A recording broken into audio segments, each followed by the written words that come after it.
there, Griff Hamlin here from Blues Guitar Unleashed. Welcome, thanks for joining me today. In today's video, gonna step a little bit on the classic rock side. Somebody mentioned this to me the other day. It's from the Allman Brothers tune, Jessica. It's about 4 minutes and 37 seconds into that tune. Dickey Betts' solo at the end. And it's a really cool idea. It's a little bit hard to figure out because it goes so fast. It's actually a rather simple idea, but it only takes 3 beats instead of 4. So when you play it over and over and over and over again, the beginning of the phrase keeps landing on different beats, and that can be really confusing. It makes it give this weird kind of push and pull. It's what makes the lick sound really cool, but it's also what makes it challenging to play. As always, the count and the beat come into play. So let's really quick kind of walk through the lick itself. Now we're going to start off up here at the 17th fret. The way I like to think about this is because we're playing over just a static D chord, and it would work over like a D just by itself, or it could go back and forth between D and G. Anything that's in the key of D major, because this comes from the D major pentatonic scale. So this is the D here at the 15th fret of the 2nd string, and the way I think of it is box 4. So that's the D major pentatonic scale in what I call box 4. So the D, the E, F sharp, and A. Coming down, B, A, F sharp, E, and D. And it continues down from there, down to B, A, F sharp if you want to keep going.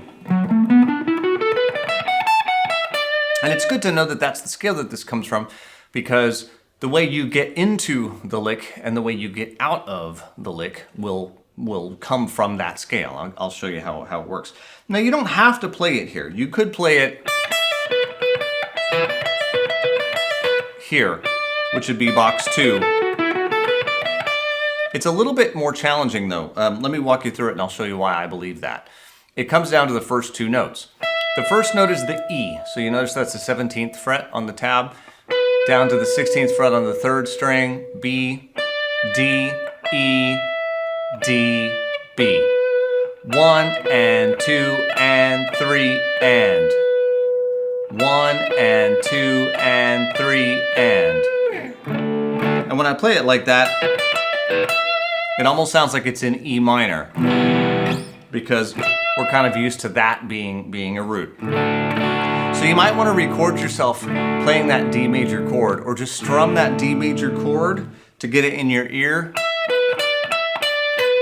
and then play it, just so you can sort of match the 2 sounds up. Now you could play it on the 1st string 12th fret and roll down to the 12th fret on the 2nd string, and then the 10, 12, 10.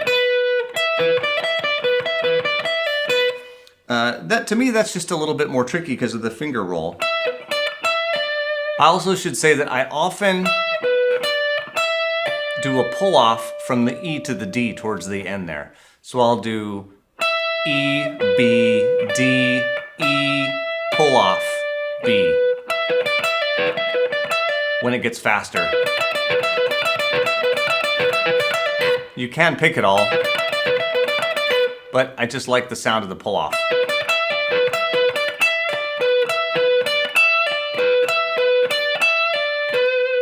So what'll happen is we're going to play this over and over and over again. He plays it, I don't know, 12, 15, 20 times in a row.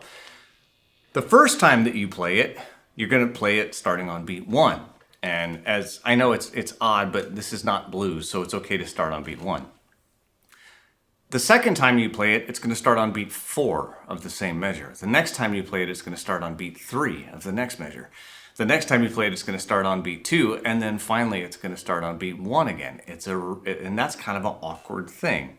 So as you can see, we start out, we play it once, 1 and 2 and 3 and 4, and 1 and 2 and 3 and 4, 1 and 2 and 3 and 4 and 1 and 2 and 3 and it just keeps going.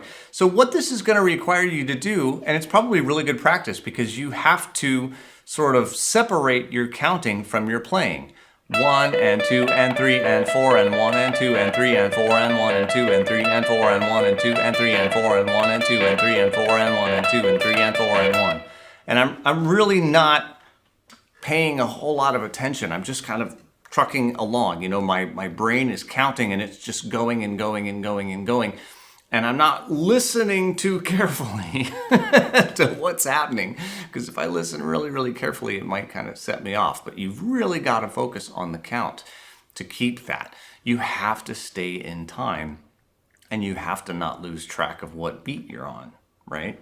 The other thing is that as you get to the end of that, like what I was saying, he'll come into it, right, just playing that D note and just kind of hitting it. 1 and 2 and 3 and 4 and 1 and 2 and 3 and 4 and 1 and 2 and 3. And he kind of does that. It's a nice simple way to get into it. It also lets your ear sort of prepare and get used to when the beat's going to come around, and then you can start.